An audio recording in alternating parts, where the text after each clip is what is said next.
Isaías 53, a partir do primeiro versículo. Todos nós sabemos muito bem que esse texto se refere ao sofrimento de Cristo na cruz.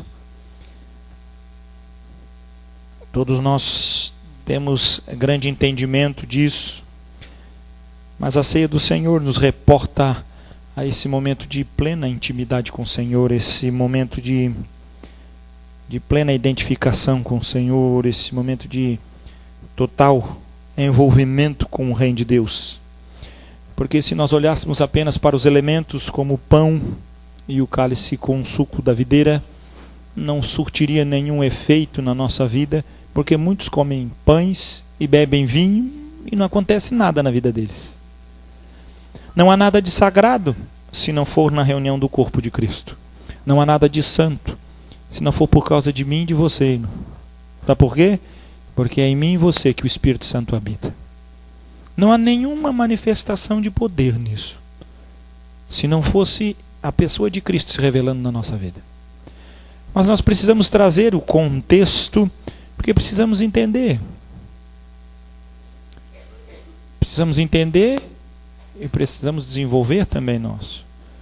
E algum irmão pode ver quem está andando de skate lá na rua, ou algum pai pode chamar o seu filho para estar aqui na igreja, para ver o que está acontecendo. Isaías capítulo 53, versículo 1 diz assim: quem creu em nossa pregação, e a quem foi revelado o braço do Senhor, porque foi subindo como um renovo perante ele, como raiz de uma terra seca. Não tinha aparência nem formosura. Olhámo-lo, mas nenhuma beleza havia que nos agradasse.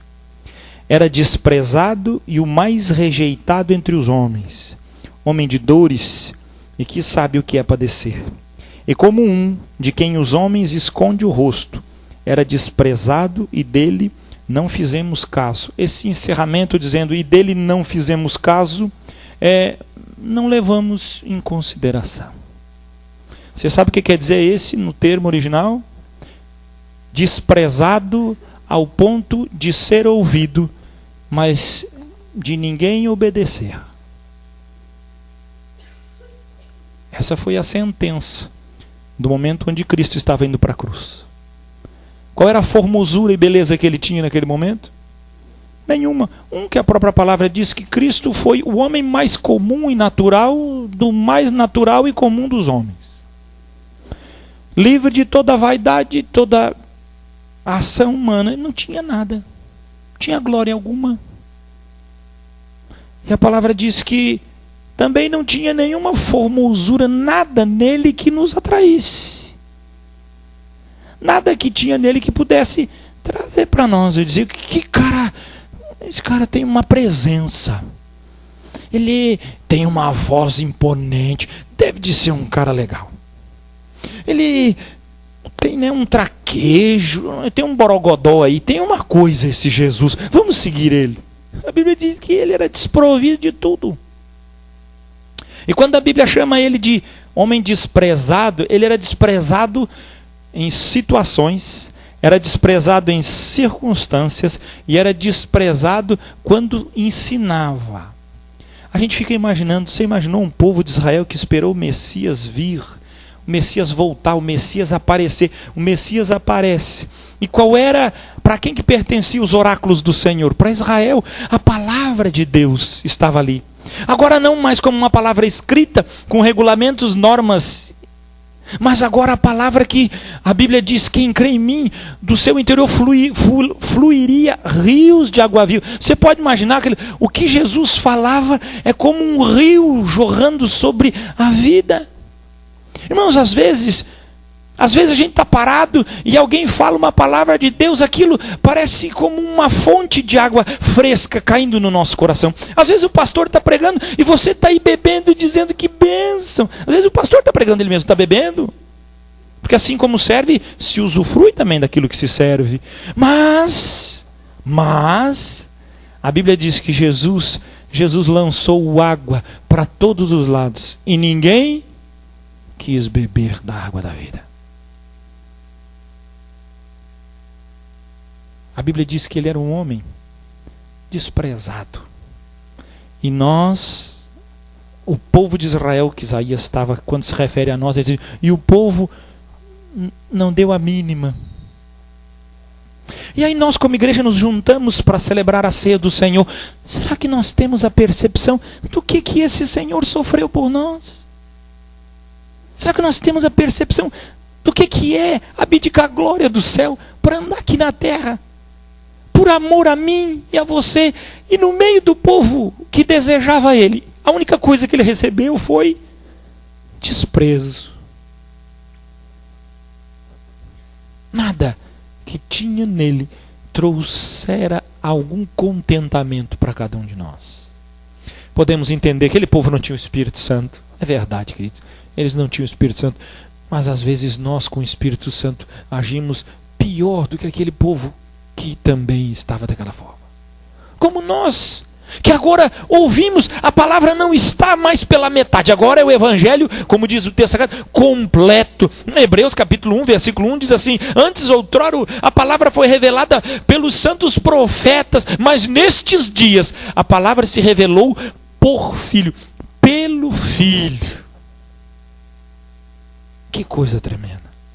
E sabe para que ele aceitou a rejeição, o desprezo, a dor, o sofrimento? Para que eu e você fôssemos um com ele. Será que a gente consegue entender que amor?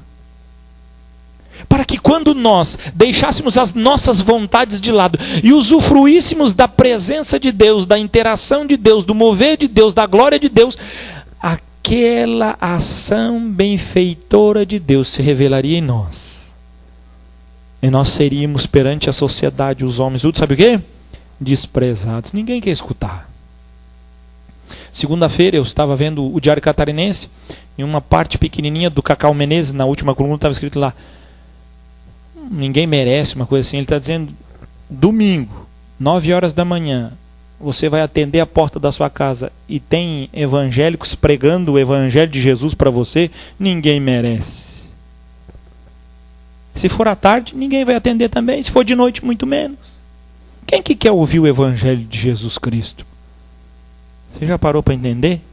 Quem será que quer mesmo? Será que a gente quer mesmo que o evangelho de Jesus Cristo seja ouvido na nossa cidade, pelas nossas vidas? Será que quer? Se nós botarmos uma faixa grande aqui, evangelho de Jesus Cristo, será que vem gente escutar?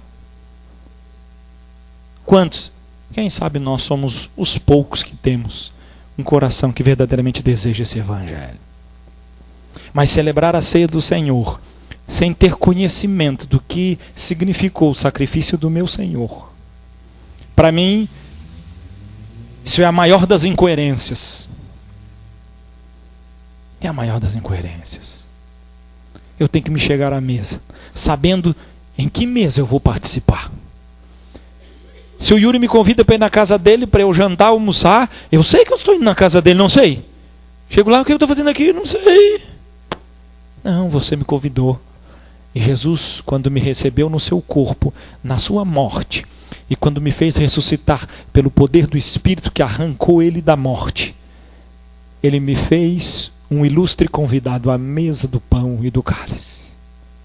Um memorial eterno, que será sempre lembrado por nós. E lê do engano nosso, pensamos que o cerimonial vai ser apenas um memorial de celebração aqui. Não, queridos, a Bíblia diz, e Jesus afirmou, não tornarei a comer do pão e a beber do cálice, até aquele dia, quando tomarei no meu reino vinho novo. Nós vamos beber, nós vamos estar na ceia do Senhor. Assim como ele participou com seus discípulos, nós vamos estar aquele dia em que o nosso mestre pegará aquele pão, partirá o pão e dirá, tomam e comam, esse foi o meu corpo partido por vós. E sem pecado nenhum, mas revestido da glória e do poder de Deus, nós entenderemos a plenitude deste ato. Mas aqui, nessa noite, nós também temos o mesmo direito de entender isso. O mesmo direito. Não podemos deixar despercebido. O sofrimento de Jesus foi muito grande. O desprezo, o maior. A Bíblia chama ele de homem de dores. E que sabe o que é padecer. Sabe o que quer dizer isso? Era um homem de dores, que ele sabia que suas atitudes glorificariam o seu Pai, mas elas trariam afronta, desconforto no meio dos homens. Isso será algo extraordinário. Você sente isso em algumas vezes? Eu sinto. Eu também já senti, mas eu quero dizer que Jesus sentia isso 24 horas por dia. A gente sente, mas sente pouco, porque ainda não estamos tão cristocentrados como deveríamos. Mas ele sofreu por amor. Abra seus ouvidos e que fique essa interrogação. Quem creu na nossa pregação? E a quem foi revelado o braço do Senhor? Quem creu? Quem que viu? Quem que experienciou este Deus? Quem? E aí a própria palavra diz: ninguém. Ninguém sabe de nada. Ninguém viu nada. Ninguém entendeu nada. Baixe sua cabeça. A palavra do Senhor nos diz que nós precisamos nos examinar. E examinar é você trazer, no silêncio da sua oração, um coração que clama, para que esse momento não seja um momento leviano, não seja momento de partilhar pão e vinho com o outro, mas um momento de você partilhar a sua vida com Deus. Beber do cálice, comer do pão, não vai fazer de você imune a doenças, mas vai fazer de você herdeiro e cidadão do céu, numa celebração de um memorial, da qual a memória de Cristo é exaltada, porque foi Ele que nos colocou assentados nas regiões celestiais. Renda o seu coração ao Senhor. Reclame ao Espírito que venha trazer o que está impedindo. Será que você é daquele que ouviu a mensagem, mas despreza? Peça perdão ao Senhor, o Espírito está trabalhando nas nossas vidas. Ele está preparando a sua igreja para que possamos celebrar este memorial em honras ao Cordeiro de Deus, que tira o pecado do mundo.